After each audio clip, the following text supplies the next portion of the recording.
Good morning, everybody. Thank you so much for taking the time to join us for what is now the 14th live stream presentation from Rowe Gallery here in beautiful Tlaquepaque. This is Series 2 and a follow-up of our great artist Dane Chinnock's piece he started last week, which you saw. Please chime in. Randy, our right-hand man, is here to ask any questions or convey your comments. And of course, this is Snickle Fritz. I'm Ken. Dane, welcome back. Morning, Ken. And I say back because you were in Mexico. Yeah, in fact, I left here last Saturday and drove straight to Tucson and then down to Mexico. I've been there for a week, so I got a little bit of a tan going on here. And so your definition of a vacation is working.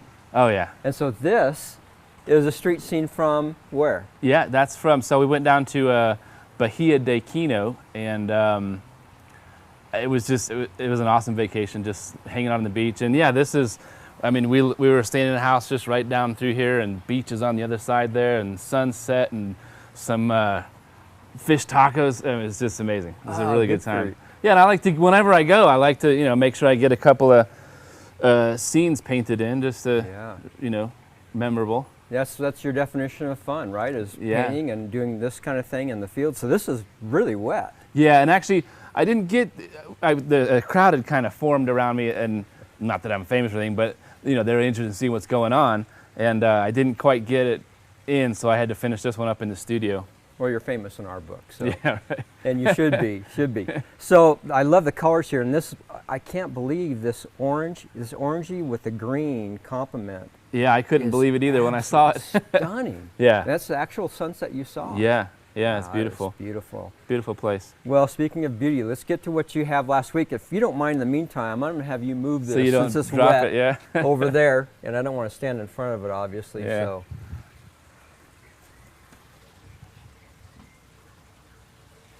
There you go. Wet paint. Yeah. So during the week, you worked. How much more time have you put into this, you think, since we left you last week? Gosh, it's hard to say. Not a whole lot. I mean, it just kind of got some basic colors and some more shapes in there, and obviously I did some of the cactus in there so that I wouldn't be, so that I could hopefully finish it now here in this next half an hour. Good. So I don't want to keep you from starting, so let's go for it, huh? Yeah. So the cactus is blocked in. So now are you working from kind of light to dark on the cactus, or dark to light, or what will you do? I kind of try to get the darker in there first, and then when I put some of the lighters in, then I can blend it more. If you kind of put the light in first and you put the dark over it, it just kind of blends all in and just becomes a little bit of a mess. I love these colors you have here. It's kind of is that kind of a cooler burgundy, or is that? Yeah, whenever you're doing a shadow, you like to mix in some warm and some cool in there. Obviously, it's a shadow, so it's cooler, but there's some of this reflection coming up from the heat of the ground, and you want to kind of bring that in there, and so it's not just a dark space. You want to put some color in there a little bit to bring it out and make it alive. Okay, well we're going to watch and see what you do here. Let's see what happens. Okay. Yeah, and so I left the sky up there, so I kind of get in here and get some of this going on. Okay. But now I'm at a point where, I don't know if you can see on the photograph here, I've got some of this grass that was really neat when I took the photograph too, that kind of goes up in the sky. So before I get that in there, I want to go ahead and finish this sky up, and then put that grass in and do some of those prickly pears up in there and get some finishing touches on. Okay. Gentlemen, we have Diana Farrens, one of our regulars. Hi, Diana. Viewing already from Ohio, of course. Love Dane's painting, she says, with exclamation points. Such a talent. It is. So great to hear from her. It wouldn't be the same without you every Saturday. Bruce Grinner also coming in, as usual. One of our regulars, Pat and Bruce, is saying the best part of these live streams is the wide range of techniques. Yeah. Rowe is the best gallery west of the Mississippi. All right, we'll take it. Thank you so much. Yeah. Well, I mean, I've said it before, but we are so proud of our artists. I mean, how many artists can actually do what we're asking our artists to do here? I mean, it's got to be nerve-wracking to say, hey, Dane, will you come on the show? And you've got like a half hour to start a painting, and then another, hour or two later, you're going to have a finished piece. So it's nerve-wracking, but this is the level that the artists are that we represent. They're just, as far as I'm concerned, as good as they get. So we're proud to have them. And I'm proud to be a part of the team with compliments like that. Yeah, yeah. Well deserved. So now you're working with some blues, and I see look like a what color is this? So that's one of my favorite colors. It's generally, it kind of depends on what paint brand you buy, but it's a cerulean blue. With the Gamblin oil paints I use here, it's a manganese hue, which matches more of the cerulean that I'm used to. That's all Martian to me. Whatever you yeah, just right. said, Whatever you it said. sounded good, but yeah. So let's see if I can get. So your paint is a little bit hardened from last week, so you can move it Yeah, around. it's really hard to tell how long. It's generally about 2 weeks, but sometimes the conditions are right. So oil paint doesn't actually dry; it cures. So there's moisture in the air, and the temperature and all that sort of adds to how quickly. Like these couple of paintings I did 3 days ago in Mexico are already. I mean, they're completely dry to the touch. Oh, they are. And I think that's just the humidity down there. I don't know. Interesting. Yeah, I was surprised to find that they cured that quick. Gentlemen, we have Sylvia Herbert, of course. So Hey, Sylvia. Hi, Sylvia. good morning to Ken and Dane. You get better every week. Sylvia and Liam, and of course we're going to be having Liam next week. Liam We're next going to have week, you so here. we'll talk about that. Nice. And Judith Durad, if I'm pronouncing that right. Judith, welcome. And she's asking Dane, are you painting with acrylic or oil? It's a great question. She just tuned in. Yeah, this is oil paint, and I like oil paint because I can keep working on it and working into it. Acrylic, I find is actually more difficult. People say it's easier, but it dries so quick. It's hard to work into it. So now I'm gonna try to get a little bit darker as I go towards the top. The here. higher from the horizon, the darker the color, right? Yeah, and that sort of gives you, if you painted just a flat sky, and sometimes that occurs depending on what kind of horizon line you have, but if you put a little bit darker towards the top, it sort of brings you into this three-dimensional plane that makes sense. that is more pleasing to look at. Oh yeah, that is brings much you darker. into That's it. Beautiful. So you both get texture with your palette knife, of course, with the lines and the edges, and you're also getting texture with, somewhat getting texture with the color. Not totally blending it, but you're leaving it. Yeah, What do you call it? Stumbling? What is that called? I don't know. With a paintbrush, it's called something. I don't know. I don't use a paintbrush, so I'm Yeah, not sure. true. You don't need to. No, it's. I like to leave. If I make this just super blended and really pristine and perfect, then you look at a painting and you say that's how it is. But if you leave it sort of open a little bit, then you bring in the viewer's imagination, and they can say, they figure out the problems that I've created, and so it helps them become a part of the painting. That's a good way. And that brings in their emotion, and then they feel more connected to it. So their mind is filling in any blanks you may leave. You're just suggesting whatever entertains. Exactly. That's exactly what suggesting. I just suggest.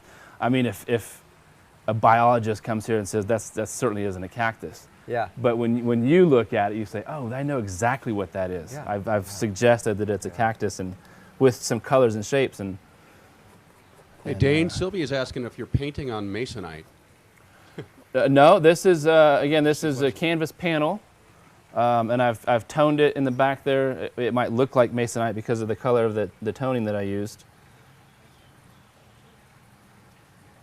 So it's basically just canvas stretched over cardboard, actually. But don't worry, it's all archival. Yeah, yeah.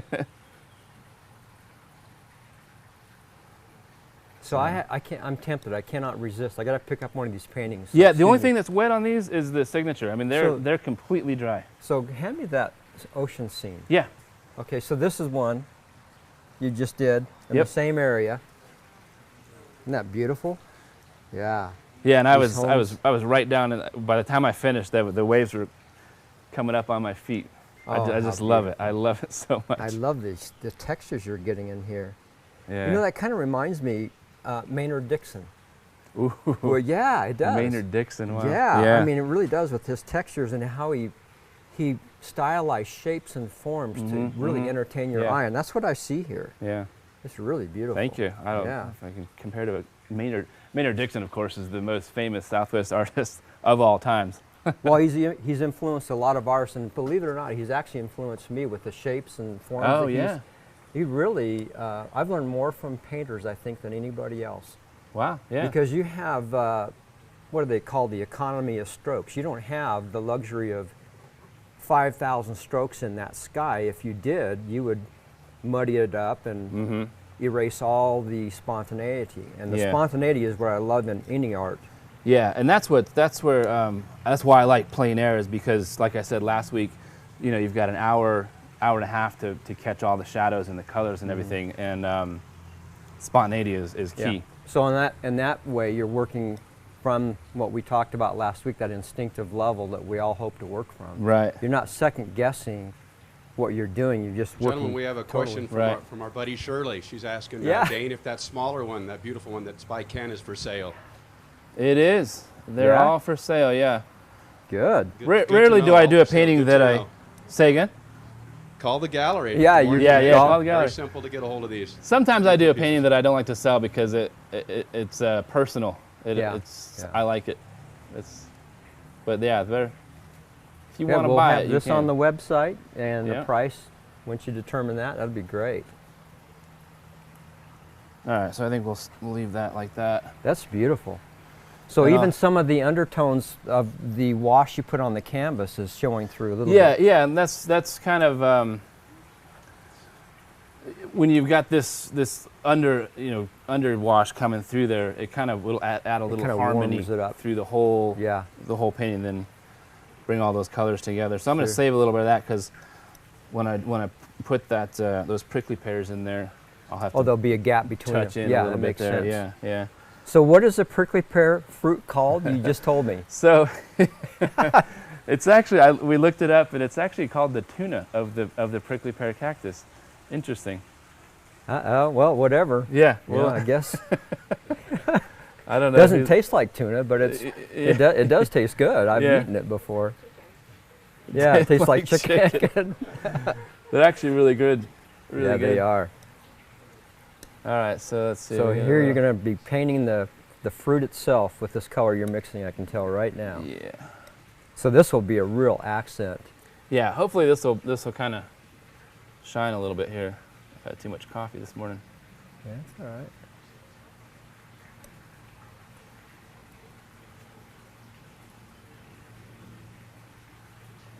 right. It's hard to do. I'm sure we're trying to look over your shoulder too at the same time. Yeah, no one look. I'm going to finish this real quick. Ken and Dane, we've got Erin Bernruder. Good morning, everybody. Yes, good morning. And she's asking, how long does some of the paintings take to paint, Dane? Well, again, plein air paintings, you want to try to do those hour and a half, 2 hours. You can always go back to it the next day or to catch the same sunlight. But when I'm in the studio, I'll put a canvas on the easel, and sometimes it's 3 weeks before I get, actually come through and finish it. Because I've got three easels in my studio, and I'm working on several different paintings at a time, and then I'll do some plein air. So yeah. But that's the nice thing about oil painting is it stays wet long enough. I can go back in and keep working in on it. So yeah. And I have to apologize. I just realized that's Aaron as opposed to good. That's male Aaron. A-A-R-O-N. My apologies. Thank you, Aaron, for chiming in. So you're putting in the shadow now, I assume. Yeah, this is going to be sort of the shadow.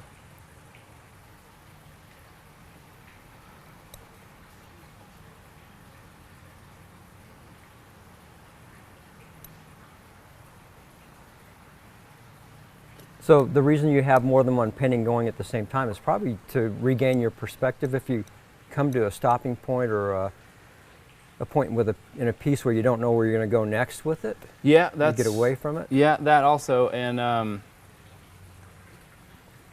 let it sit a little bit, let it simmer, and see how you feel. Maybe you want to take a tree out or add a rock here and there, and maybe the color was wrong. And sometimes I'll take it off the easel and put it on my mantle and just walk around and look at it in a couple days and just think about it. Problem solve subconsciously. Exactly. Yeah. Yeah. So we'll put one down here.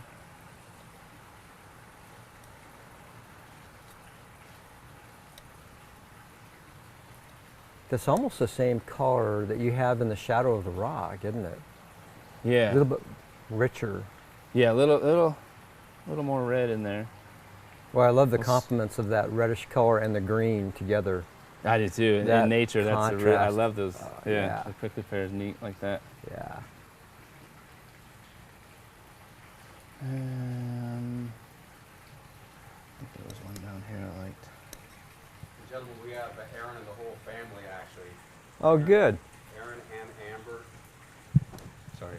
Aaron and Amber and the whole family, all the kids, they're all showing up to watch the show, so it's very cool. Get your paints out.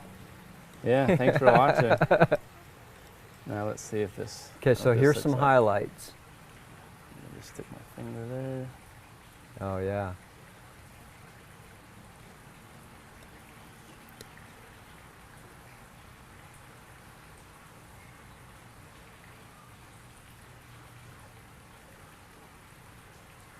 Or against the sky, it is stunning. And you'll even go lighter than that, huh? Looks like. Yeah, I'll put a little highlight right on it there.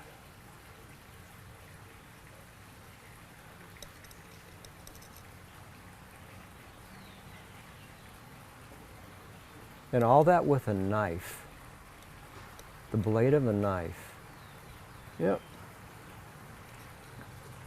When you get these little, sometimes a knife can be a little bit tricky when you get some little details I would here. think all the time it would be tricky.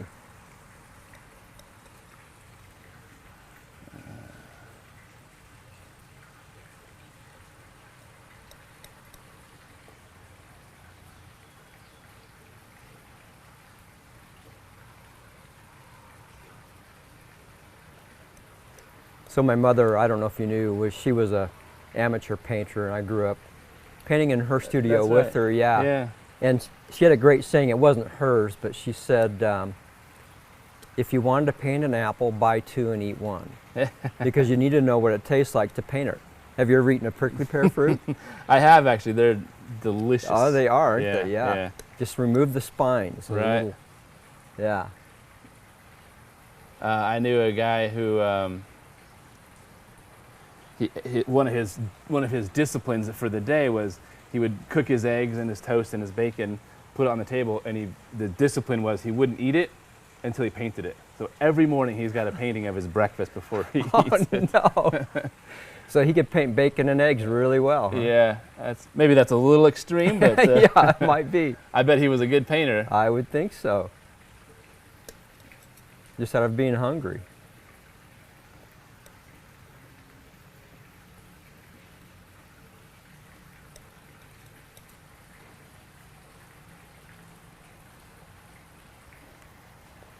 Oh, that's beautiful.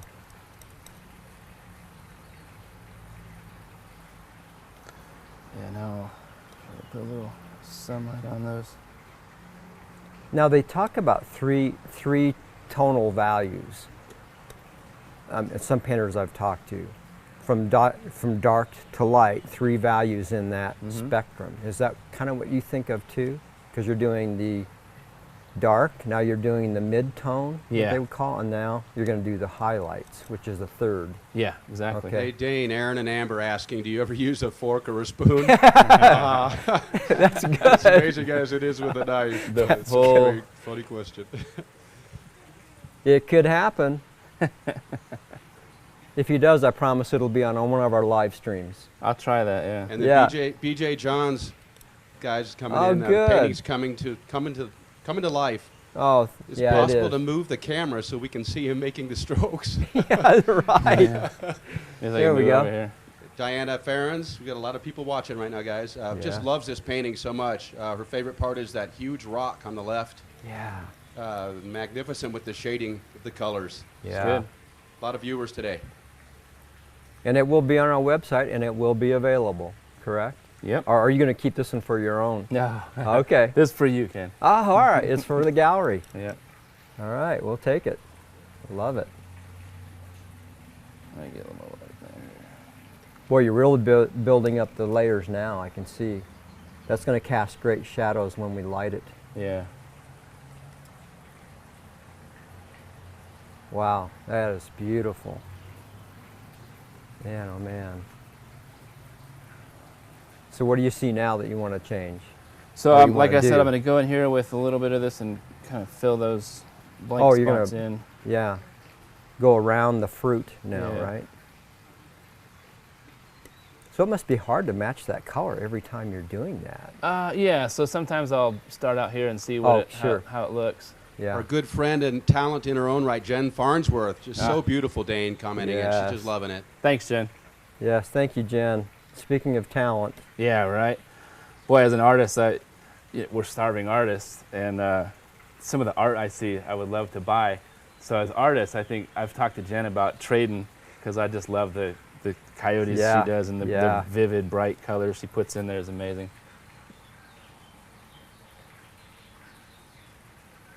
Boy, I think I'm shaking more this time than I was last week. Well, it may add texture though, because right? I gotta make it all come together now. Right.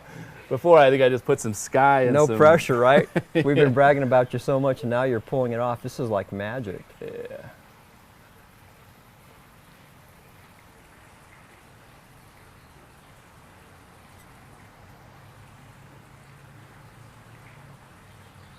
Yeah, it really is beautiful.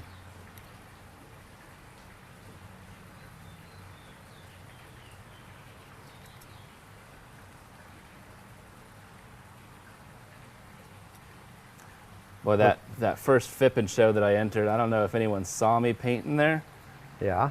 That was a little bit of a nightmare. I've never been more nervous in all my life, I think. They shot the gun, and you have 45 minutes to do a painting and frame it. This is and a sell it. quick draw. This is a quick draw, yeah. In 45 minutes? 45 minutes, give or take, like an hour, I think, maybe 45 minutes, hour. But they shoot a gun because it's kind of old, Southwest Yeah. stuff, and I put my hand up to start painting. I could not get that horizon straight in there. I was a wreck. I'm sure the painting, well, that's the same year you won, what? Yeah, was the Award of Excellence. Award of Excellence. Yeah, so there you go, shaking hands work. Yeah. Gentlemen, we got our very good friend and another talent and another gallery person that participates all the time, Kim Corey. Kim, yes, welcome. Dane, she's asking you if there's any reason for choosing canvas on board as opposed to stretched canvas. It's a great question. Yeah, Yeah. so that is a good question. When I do a bigger piece or something in the studio, I'll generally use a stretched canvas, and I stretch them myself. But when you're doing plein air stuff, obviously size and weight, so I can slip all these panels into a little box, and they're super light. That protects it, yeah. separates them, Yeah. yes. So logistically, it's much better to use this. Yeah. Have you ever worked on a painting like this and have a gust of wind knock it off your easel or the easel fall? Yeah, absolutely. you have? Yeah, and that's I charge extra for that. Yeah, good. Because what you end up with, like I've done these beach scenes, and of course you get a gust of wind come up and it falls in the sand, and then that's sand. That's not free sand. So I charge extra for that good. sand. It adds to the texture and the feel of the painting. Well, let's not drop this on camera. How's that? Yeah. Maybe off camera, but Yeah. not now. That is really coming together nicely. As Sylvia guys coming back in, loving the detail on the prickly pear. Just the Yeah. right touch of color. Yeah, that is really stunning. Well, in terms of drawing your eye to the focal part of the painting, that certainly does it.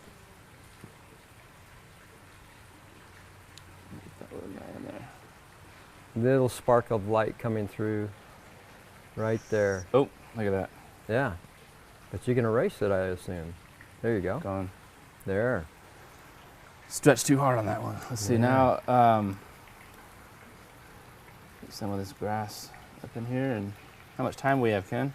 We getting close? How we doing? Probably about another 10 minutes, 5 minutes, I something better like that. slow down then. Slow down. Okay. You're almost done then, that's what you're saying. Yeah, I think so. Five What do you 5 think? minutes. Getting close? I love it. Looks I mean, all right. it's up to you, but I think it's fantastic. I don't know what you could do any different. Oh, there you go. There's the grass that you're talking about, leading your eye back in. Yeah. Boy, look at that.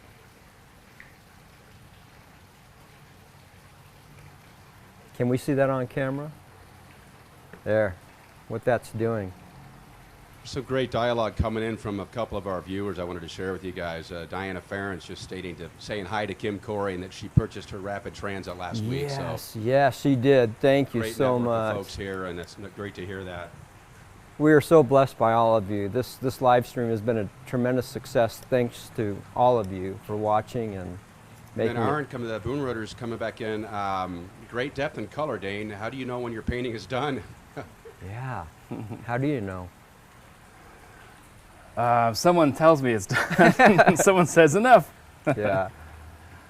Did I tell that story last week? My mentor, he was given a demo once, and his wife would always attend, and he was talking about that very thing. When do I finish? Because he could, you could just get lost in here. Yeah. And and his wife pipes up and says, "Bob, I think it's done."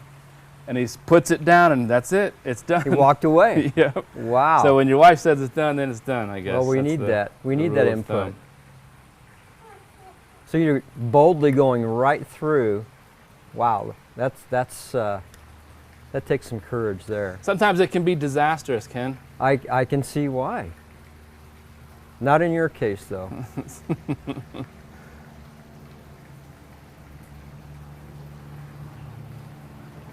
Well, that really brings a lot of dimension to it.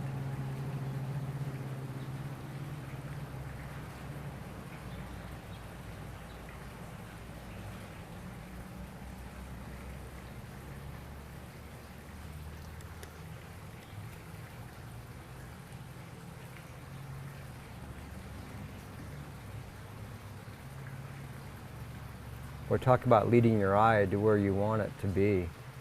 That certainly does it.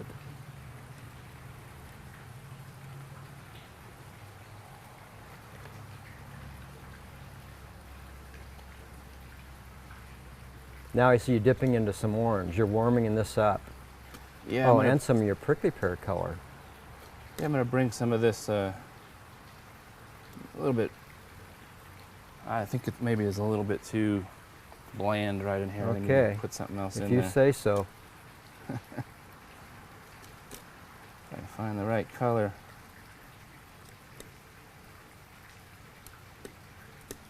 So this is kind of the harmony you talk about. Don't let me disturb you, but this is a bold move. I want you to stay focused. Wow. That is beautiful. Great color.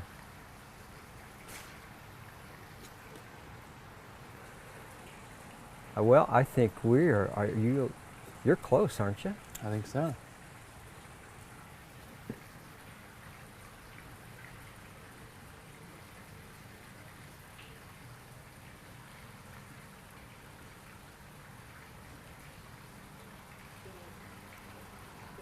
Yeah. Breathe. Mark's telling me to breathe.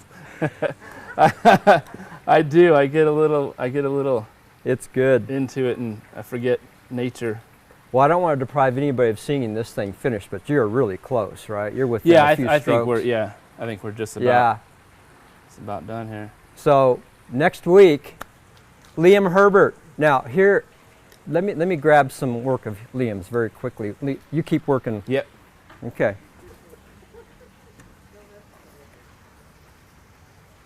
Okay, so next week we're going to have Liam Herbert. And honestly, I don't think I've ever met an artist that was his work was so heartfelt and sincere and comes from his life experiences. This Pendant for Peace, and this is Leap of Joy, Rising Joy. I mean, Liam is an amazing artist. He will be here next week to talk about his inspirations. He's going to talk about a new piece he's working on. So be sure you come in. And we have a segment of what has happened this week with Simba in the molding process at Jeff Christensen's studio. So we're going to pull that up and show you guys. Dane, how's it going? Good, Ken. What do you think? I think you're done. If I was your wife, I'd say stop. That is beautiful. Okay, yeah, I would so say that too. So the segment you're seeing right now is Jeff putting what is called the mother mold over the rubber mold itself. Now the reason being is that rubber is very malleable and it won't hold its own shape. So it has to go into a sleeve or a mother mold to hold it. So he's building a plaster jacket that will basically suspend that rubber in the right position. Now he's going to be taking the rubber mold off of what you see is the paw, And now that's the negative impression of that foot itself. So as like next week, you're going to see a really great segment where he's going to be pouring a wax from those molds.